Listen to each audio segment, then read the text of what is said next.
জীবনানন্দ দাশের কবিতা তোমাকে ভালোবেসে। আজকে ভোরের আলোয় উজ্জ্বল এই জীবনের পদ্মপাতার জল, তবুও এ জল কোথায় থেকে এক নিমেষে এসে কোথায় চলে যায়। বুঝেছি আমি তোমাকে ভালোবেসে, রাত ফুরোলে পদ্মের পাতায়।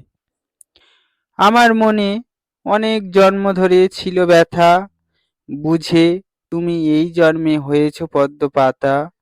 হয়েছ তুমি রাতের শিশির, শিশির ঝরার স্বর, সারাটি রাত পদ্ম পাতার পর। তবুও পদ্ম পত্রে এ জল আটকে রাখা দায়। নিত্য প্রেমের ইচ্ছা তবুও চঞ্চল, পদ্ম পাতায় তোমার জল মিশে গেলাম জল। তোমার আলোয় আলো হলাম, তোমার গুণে গুণ, অনন্তকাল স্থায়ী প্রেমের আশ্বাসে করুণ। জীবন ক্ষণস্থায়ী তবু হায়, এই জীবনের সত্য তবু পেয়েছি এক তিল।